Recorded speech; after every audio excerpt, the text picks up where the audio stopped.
آج آپ کی مائیں کہتی ہوں گی بیٹے جاؤ قرآن کا درس سنا، لیکن وہ کتنی خوش نصیب مائیں اور کتنے خوش نصیب بیٹے ہوں گے، مائیں کہتی ہوگی بیٹے جاؤ حضور کی زیارت کرا، حضور کا دیدار کرے، تو کہا بیٹے جاؤ حضور کا دیدار کرے، لیکن اس شرط پہ تمہیں چھٹی دیتی ہوں کہ جا کے حضور سے میرے لیے بھی اور اپنے لیے بھی مغفرت کی دعا ضرور کروانا، یہ اگر وعدہ کرتے ہو تو چلے جاؤ۔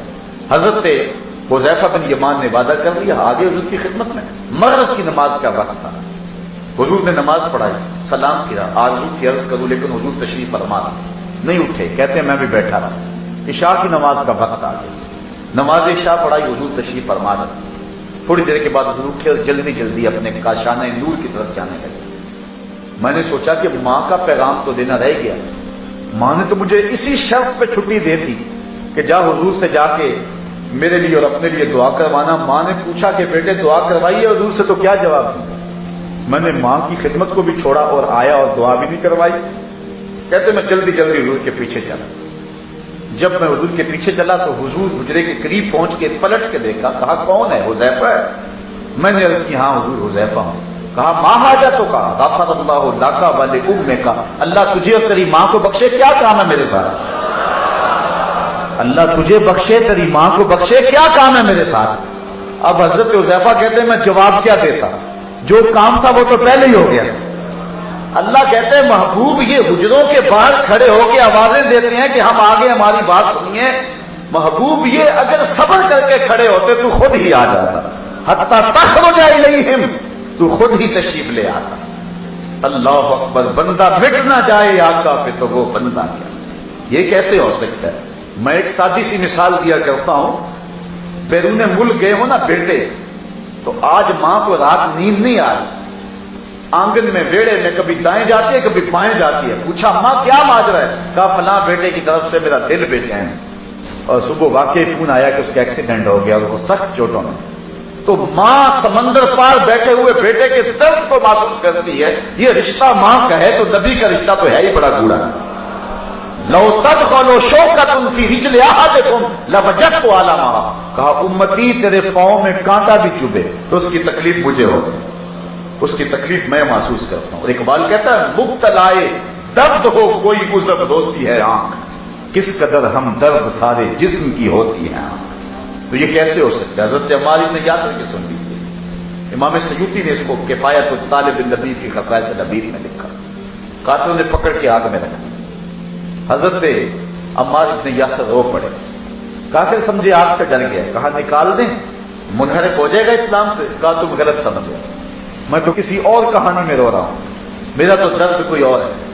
پھنسی جو دام میں بلبل تو لگی یوں کہنے، کرے گا قتل گر کیا ہے تو نے اسیر مجھے، کباب شمع کے شعلہ پہ کیجیے اے صیاد، یہ شکل گل نظر آئے دم اخیر۔ تھوڑی سی تشریح کر دوں، بلبل کو پکڑ لیا تھا شکاری نے، بلبل نے کہا کہ مجھے تو قتل ضرور کرے گا، میرا کباب بھی ضرور تیار کرے گا، مجھے چھوڑنے کا نہیں، صبح سے جال لگایا ہوا ہے، میں یہ کہتی بھی نہیں کہ مجھے چھوڑ دے، لیکن ہر مرنے والے کی کوئی آرزو بھی تو ہوتی، میری ایک آرزو یہ ہے کہ جب تو میرا کباب تیار کرے مجھے کچی آگ پہ نہیں بھوننا، مجھے کوئلوں پہ نہیں بھوننا، بلکہ جلتی ہوئی شمع کے شعلے پہ میرا کباب بنا۔ کیوں؟ اس لیے کہ میں بلبل ہوں، اور بلبل کا تعلق اور محبت کا ربط اور رشتہ پھول سے ہے، تو اس وقت پھول تو میرے سامنے ہوگا نہیں، لیکن جلتے ہوئے شعلے کی شکل تو پھول جیسی ہوتی ہے۔ میری آرزو یہ ہے جب کباب بن رہا ہو رخ یار سامنے ہو، پھنسی جو دام میں بلبل تو لگی یوں کہنے، کرے گا قتل گر کیا ہے تو نے اسیر مجھے، کباب شمع کے شعلہ پہ کیجیے اے صیاد، کہ شکل گل نظر آئے دم اخیر مجھے۔ حضرت عمار بن یاسر نے کہا میں آگ سے ڈر کے نہیں رو رہا، میں تو اس لیے رو رہا ہوں کہ شکل گل نظر آئے دم اخیر مجھے، میری آرزو ہے کاش اس لمحے حضور کی زیارت نصیب ہو جائے، میں تو اس لیے رو رہا ہوں۔ بندہ مٹ نہ جائے آقا پہ تو وہ بندہ، بے خبر ہو جو غلاموں سے وہ آقا کیا ہے۔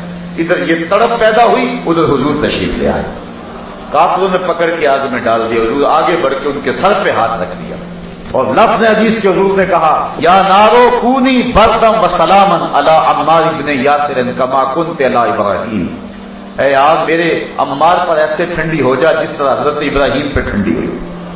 تو آگ نے حضرت عمار ابن یاسر کا ایک بال بھی نہیں جلایا اور وہ بعد میں شہید ہوئے.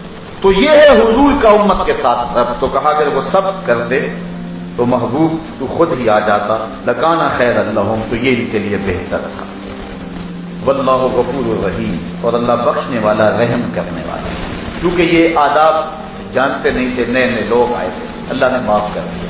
تو کہا میرے محبوب کے دروازے کے باہر کھڑے ہو کر کے تم میرے محبوب کو آواز نہ دو. اور صحابہ کا پھر مزاج تھا کہ حضور کی دہلیز پہ کھڑے ہو کر کے دستک نہیں دیتے.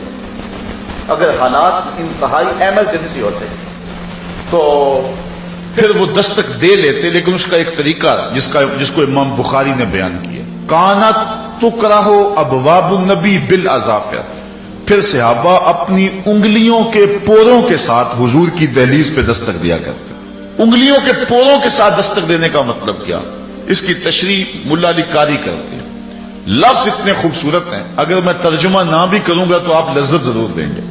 بعض لفظ اتنے خوبصورت ہوتے ہیں نا کہ انسان جھوم اٹھتا ہے. اقبال کے دیکھیے، نوجواناں چو زنا مشغول تن از حیا بیگانہ پیرانے کہن ساختہ پرداختہ دل باختہ ابروآں مثل دو تیغے آختہ. اب لفظ اتنے خوبصورت ہیں. اب دیکھیے ملا علی قاری لکھتے ہیں اس کی تشریح کے اندر، حضرات صحابہ حضور کے دروازے کو جو دستک نہیں دیتے تھے، انگلیوں سے اور پوروں سے دستک دیتے تھے. اس کا کیا مطلب؟ کہتے ہیں اے ضربن خفیفن و دکن لطیفن تعظیمن و تکریمن و تشریفن. یہ سب کچھ حضور کی عزت افزائی کے لیے. ساغر صدیقی نے کہا تھا، میں نے پلکوں سے درے یار پہ دستک دی، میں وہ سائل ہوں جسے کوئی صدا یاد نہیں. یہ اس کا تخیل ہے، اس کا تصور ہے. اس نے عملاً در حبیب پہ یوں دستک دی نہیں ہوگی، صحابہ نے دے کے بھی دکھا دی. یہ ہے حضور کے آداب کی رعایت، جس کو ملحوظ رکھنے کا ہمیں حکم دیا گیا. بلکہ اللہ فرمایا اے ایمان والو، میرے نبی سے جب سرگوشی کرنا چاہو تو یوں ہی نہ آ جاؤ، پہلے گھر جاؤ، صدقہ لو، فقیر ڈھونڈو، خیرات کرو، پھر میرے نبی کی چوکھٹ پہ آؤ. تمہیں پتہ چلے کتنی اونچی بارگاہ میں آئے. اس آیت کریمہ کا نزول ہوا، چند سیر جو خیرات کر کے حضرت علی نے حضور سے 10 مسئلے پوچھے، فوراً آیت منسوخ کر دی. حکم ختم ہو گیا، آیت قرآن میں باقی ہے. کیوں ختم کر دیا گیا؟ صحابہ غریب ہیں، ان کی غربت کا لحاظ رکھا گیا کہ پھر تو میرے حضور سے امیر ہی مسئلہ پوچھ سکیں گے، زیادہ غریب صحابی تو مسئلہ پوچھ نہیں سکیں گے. اچھا، اللہ کو آیت کریمہ کے نزول کے بعد پتا چلا صحابہ غریب ہیں یا پہلے ہی پتا تھا؟ اگر پہلے ہی پتا تو پھر آیت نازل کیوں کی؟ کہا نازل اس لیے کی کہ تمہیں پتا چل جائے کہ میرے محبوب کا ادب کیا ہے. یہ جو اٹھا رہے ہیں حکم کو، یہ تمہاری سہولت کے لیے اٹھا رہے ہیں، ورنہ میرے نبی کے ادب اور میری نبی کے تعظیم کا عالم یہی ہے کہ تم پہلے گھر جاؤ، صدقہ لو، خیرات کرو، اور پھر میرے نبی کی چوکھٹ پہ آؤ. جس طرح نماز سے پہلے وضو کیا جاتا ہے، میرے محبوب سے ملنے سے پہلے خیرات کیا کرو. یہ اتنی اونچی بارگاہ ہے، جب اتنی رفیع المرتبت بارگاہ ہے کہ آواز کو بھی قابو رکھنا. اتنی اونچی بارگاہ ہے کہ صدقہ دے کے حضور کی چوکھٹ پہ حاضر ہونا. اتنی رفیع المرتبت بارگاہ ہے کہ حضور سے کسی انداز میں تقدم بھی اختیار نہیں کرنا ہے، لہجہ بھی بلند نہیں ہونا ہے. تو پھر ایک مومن کیسے گوارا کر سکتا ہے کہ آقا کی توہین ہو؟ یہ بد نصیب دن اس وقت جو ہم دیکھ رہے ہیں، سچی بات یہ ہے کہ 14 صدیوں میں امت مسلمہ پر اتنے بد نصیب دن کبھی نہیں آئے. ہم نے لٹتے ہوئے بغداد کی کہانیاں بھی پڑھی، ہم نے غرناطے کو اجڑتے ہوئے بھی دیکھا، ہم نے انسانوں کے پرخچے اڑتے ہوئے بھی دیکھے، ہم نے دجلہ کی کناروں پر اور اس کی لہروں پر لاشوں کو تیرتے ہوئے بھی دیکھا ہے. ہم نے درد کی یہ ساری کہانی بغداد کی اس بھیانک گھڑیوں کو کون بھول سکتا ہے جب انسانوں کے سروں کی کھوپڑیوں کا مینار تعمیر کیا گیا. یہ منگولوں نے ظلم کیا اور جبر کیا، حتیٰ کہ تہ خانے کے اندر پانی جب چھوڑا گیا تو 1.25 لاکھ لاشیں ہم نے بغداد کے تہ خانوں سے اٹھائی. وہ بد نصیب دن بھی ہم نے دیکھے، اور اب بھی جو دن ہمارے اوپر گزر رہے ہیں یہ بھی خوشگوار دن نہیں. کابل، کندھار، قلعہ جنگی، دشت لیلا، تورا بورا، تقریب، موصل، بغداد، القدس، کشمیر، غزہ، آذربائیجان، اراکان، جہاں جہاں دیکھنے آپ امت مسلمہ سخت اضطراب میں. گوانٹا ناموبے کے جیل خانوں کی سلاخوں کے پیچھے ہمارے قیدی، شتیلا اور صابرہ کے کیمپوں کے اندر ہمارے قیدی تڑپ رہے ہیں. ابو غریب کی جیل میں ہمارے لوگ تڑپ رہے ہیں، عافیہ صدیقی ہماری بیٹی ہے اور غیروں کے نرغے میں اس وقت پوری امت مسلمہ جس اضطراب میں، یہ کل کی کہانی، ہماری رگیں کاٹی گئی اور شہادت کے جب کاٹ کر کے جب خون بہ گیا تو پھپڑوں میں پٹرول بھرا گیا، پھر لاشوں کو آگ لگا دی گئی اور جب وہ لاشیں تڑپتے تھے، رقص بسمل کے تماشے کرتے تھے تو انگریز منڈے ٹھڈے مارتے تھے اور ساتھ کہہ لگاتے تھے۔ یہ کل کی کہانی ہے کہ شبرغان جانے والے کنٹینروں کے اندر طالبان بھر دیے گئے اور انہیں ایک بوتل پانی کی بھی نہ دی گئی، اور جب پیاس کی شدت سے وہ تڑپے تو ایک دوسرے کا پسینہ چاٹتے، اور جب وہاں جا کے کنٹینر کھولا گیا تو 300 میں سے صرف 2 آدمی بچے جو دکھ کی کہانی سنانے کے لیے باقی رہ گئے۔ یہ کل کی کہانی ہے کہ ایک عورت کے جسم کو زخم لگا کر کے بھوکے کتوں کے آگے چھوڑا گیا اور امریکی گنڈے اس کے تڑپنے کا تماشا دیکھتے تھے، کہتے لگاتے تھے۔ یہ کہانی پرانی نہیں ہوئی کہ ہمارے سروں سے بال نوچے گئے اور ان زخموں میں تیزاب چھڑکا گیا اور ان کے تڑپنے کا تماشا دیکھا گیا۔ یہ کتوں اور بلیوں کے حقوق بنانے والے مختار اور عیار اتنے گندے اور اتنے گھنونے اور اتنے سخت اور اتنے سخت دل ہیں کہ انہیں انسانوں کا تماشا لگا کے خوشی ہوتی ہے۔ یہ سب کچھ منافقت ہے۔ یہ بلیوں اور کتوں کے اور جانوروں کے حقوق کی تنظیمیں بنانے والے یہ سب مکاری کرتے ہیں۔ انسانوں کا بہتا ہوا خون اور افغانستان کے پہاڑ خون سے رنگے گئے اور عراق کے اندر جو کچھ ہوا، موصل کی شام کون بھول سکتا ہے اور کون لمحوں کو بھول سکتا ہے جب بغداد کے اندر لوگوں نے اپنے گھروں کے صحنوں کے اندر قبریں کھودی تھی۔ ہمیں بڑے چرکے لگے، ہمیں بڑے دکھ پہنچے، بڑی اذیتیں، لیکن یہ وقت بھی ہم نے اپنی آنکھوں سے دیکھا اور یہ ہماری زندگی میں لمحے بھی آئے کہ جس طرح ہاکی اور کرکٹ کے میچ ہوتے ہیں، ویب سائٹ کے اوپر پیج ڈالا جاتا ہے اور پوری دنیا کو دعوت دی جاتی ہے کہ آؤ توہین رسالت کا میچ کھیلیں، اور 12,000 لوگ جو ہیں وہ اس کی رجسٹریشن کرواتا ہے۔ یہ ڈوب مرنے کا موقع ہے امت مسلمہ کے۔ حضرت امام مالک نے کہا تھا کہ 2 ہی باتیں، یا گستاخ رسول زندہ رہے گا یا عاشق رسول زندہ رہے گا۔ دھرتی کے اوپر یہ نہیں ہو سکتا کہ دونوں ایک ساتھ زندہ رہیں۔ ہماری زندگی بے ترتیب کیوں نہیں ہو جاتی؟ ہمارے شب و روز غیر مرتب کیوں نہیں ہو جاتے؟ ہماری زندگی کے تیور جو ہے وہ بدل کیوں نہیں جاتے؟ یہ دن بد نصیب دن ہم نے اپنی آنکھوں سے دیکھے ہیں، لیکن بد نصیب دن ہمارے حکمرانوں کی کرتوتوں کی وجہ سے آئے۔ یہ بات ذہن میں رکھیں۔ ہم نے اسلام اور مسلمانوں کے اوپر انتہائی کمزور ایام بھی دیکھے، بالخصوص جب سلطنت عثمانیہ ٹوٹ رہی تھی، جب مسٹر ہیمفر اور لارنس آف عربیہ کے جاسوس عرب ممالک میں جو ہے وہ امت مسلمہ کو توڑنے کی اور سلطنت عثمانیہ کے ٹکڑے ٹکڑے کرنے کی سازش کر رہے تھے، تو یہ انتہائی کمزور ترین دن تھے۔ ادھر ہمارے حکمران عیاشیوں میں لگے ہوئے تھے۔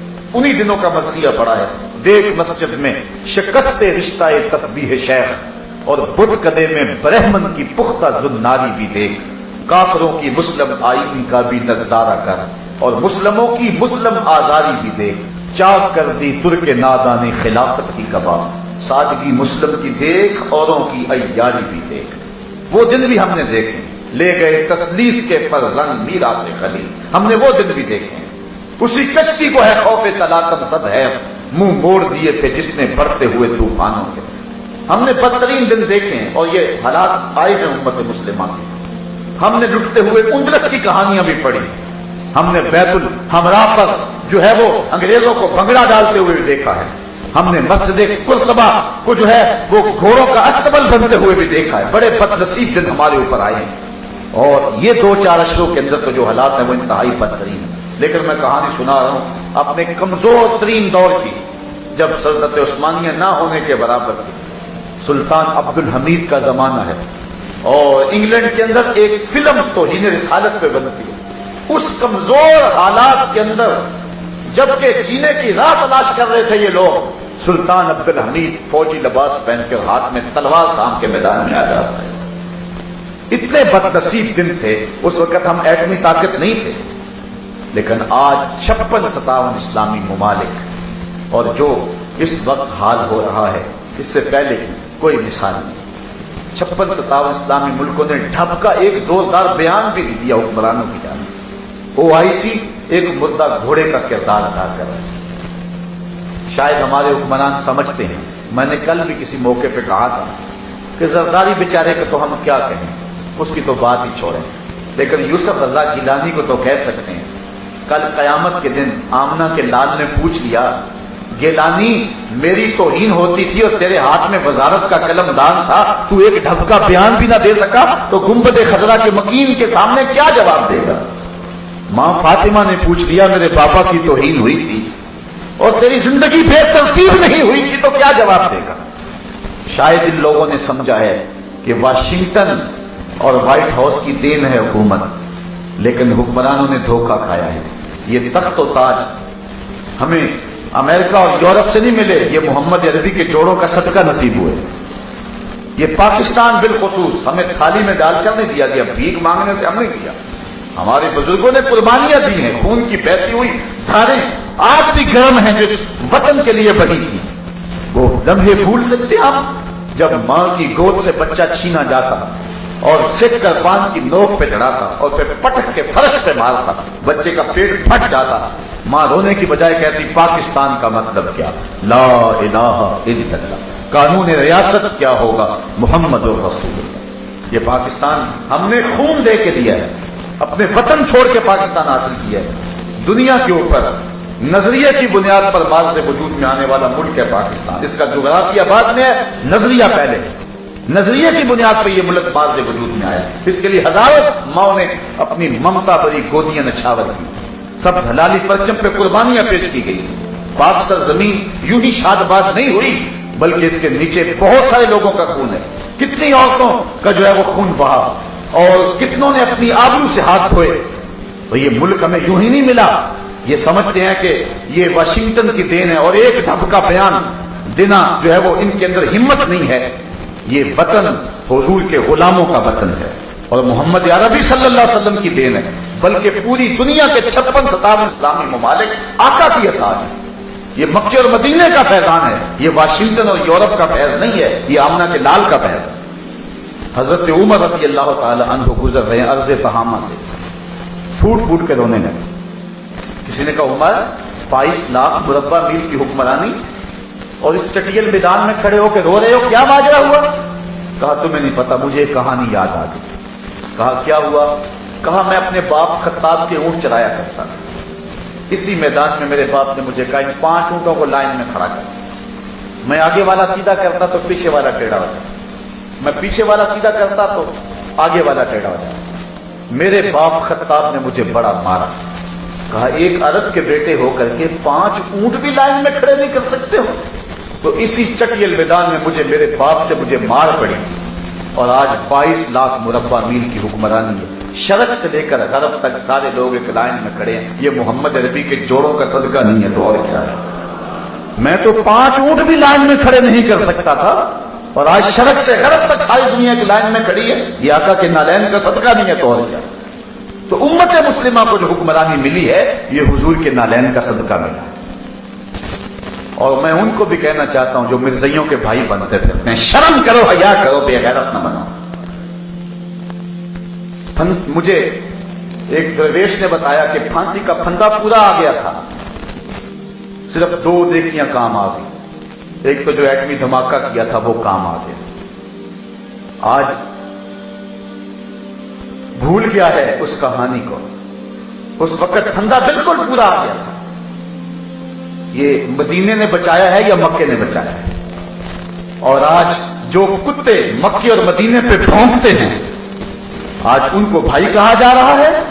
یہ 4 دن کا تخت و تاج ہے، 4 دن کی کہانی ہے۔ ہم اگر زرداری کو کہتے ہیں اور دوسری طرف گیلانی کو کہتے ہیں کہ اپنا قبلہ درست کرے، ہم میاں نواز شریف کو بھی کہتے ہیں اپنا قبلہ ٹھیک کر دے، اللہ سے توبہ کرے، ورنہ اللہ کا قہر پڑے گا، اس کا غضب پڑے گا۔ قوم نے تیرے سے توقع وابستہ کی ہیں، لیکن قوم توقع وابستہ کر سکتی ہے، لیکن حضور علیہ السلام کے نام سے قوم غداری نہیں کر سکتی۔ تم نے سمجھا کہ جو مرضی کہہ لے قوم سوئی ہوئی ہے؟ ہمارے پاس اس وقت ملک میں بھی لیڈر کوئی ہیں، ہم سمجھتے ہیں، ہمیں مجبوراً جو ہے بہت سارے لوگوں کا جھکاؤ تیری جانب ہو گیا اور تو بھول گیا کہ شاید جو ہے کتنا بڑا لیڈرشپ تو کوئی نہیں ہے۔ قوم کی مجبوری ہے کہ لوگ چھوٹی برائی کو قبول کرنے کے لیے تیار ہو جاتے ہیں۔ قوم کی توقع پہ پورا اترنے کی کوشش کر، اور یہ جو غضب کیا اور ظلم کیا مرزائیوں کو جو ہے وہ بھائی کہا،